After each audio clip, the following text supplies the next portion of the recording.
Hey, welcome back to the channel. Tonight we are taking a look at the sweeper pitch. This is kind of taken off as a phenomenon that you're hearing quite often in the baseball world as big leaguers are throwing this pitch, and it's becoming more popular with pitch names and pitch designs. The sweeper pitch has been around for a long time. It's just a different version of a slider that has more horizontal approach to it versus more of a vertical approach, which is oftentimes your slider and your curveballs. So let's go over the grip or some grips on a sweeper pitch, and then we'll talk about rotations. The first grip I'm going to give you is off the two seams. You're going to take your middle finger and put it off to the inside, and then I take my pointer finger and run it onto the outside of that seam, and then I just take my thumb in a comfortable manner down just slightly offset off to the side here, and then these guys just come under. Now when I'm throwing the pitch, arm slot's going to matter on break with this a little bit, and the important thing to know about a sweeper is that your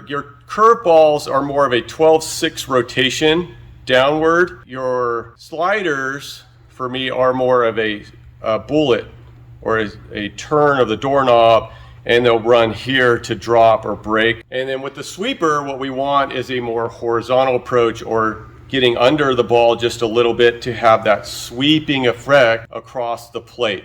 So we're going to want to get our fingers under it just a little bit here and come off of the ball this way to get that nice sweep break or a little bit of a slurve to it as it slides across the plate, hence giving it more of that sweeping effect. One other grip that I've experimented with on the sweeper is more of your traditional curveball approach here with the two fingers locked in, and then what I do is come off of the side. So when you break your hands and you come up into your arm spiral, I treat it more like a football, and when I'm throwing a football, we get out here with it and then release through it, and then that'll give it that more horizontal break across or sweep across the plate. So there's a couple of grips for you as it relates to the sweeper. Now I want to give you guys some drills on how to build up this pitch. I would not entertain just getting on the mound and start chucking this. I don't think that's the smartest way to do it. So let's go over some drills real quick. Okay, so when we're building up any pitch for me and my design or my program,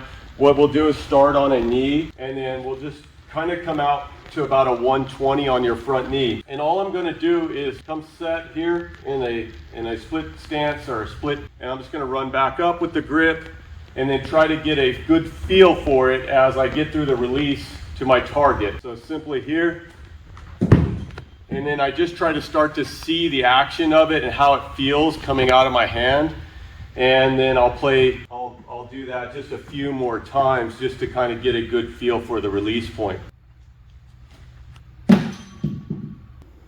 So one of the important things to know is that when we're working on an off-speed pitch like this, we want to generate enough spin on the ball to give it that effect. If you come out kind of wobbly or you're not getting enough spin on it, and it's probably not going to have the shape or effect that you're looking for when you're throwing the pitch. So we want to make sure that we're kind of getting a nice football approach and get our fingertips out and then get through the pitch here so it has that nice horizontal break to it. The next drill, we're going to just come on a standing split just like we were on a knee and have that same approach with it and build up. Just come back in, up, over into arm action, into arm spiral, and then work on it. As you'll see in the video, I'm kind of struggling with holding the pitch a little bit longer than I'd like to, so I'm a little uncomfortable with the release point at the moment.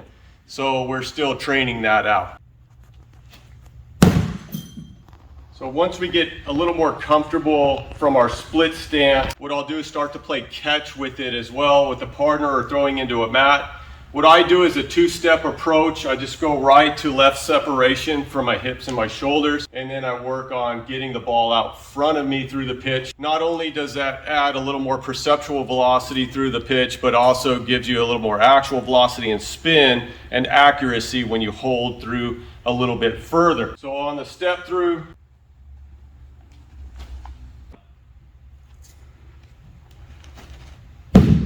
so when you're done playing catch with it, that's when you'll get on the mound and start experimenting with it a little bit deeper.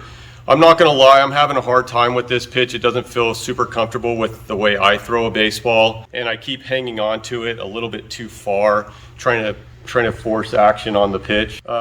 So you need to be mindful about your arm slot, where you throw from, and does this pitch make sense for you as a baseball pitcher? Not all pitches are for everyone, so keep that in mind as you're doing your pitch building, or as you're doing your pitch design for how you are as a thrower is going to be really important, and understanding your slot as a pitcher as well. So anyways, I hope you enjoyed the video on how to, with the grips on the sweeper. Listen, for more pitching tips, drills, exercises, and workouts, hit subscribe to join the channel as we go into a little bit deeper phase here and do some other videos along the way. But yeah, in continuation, until I shoot the next video, I'll see you guys next time.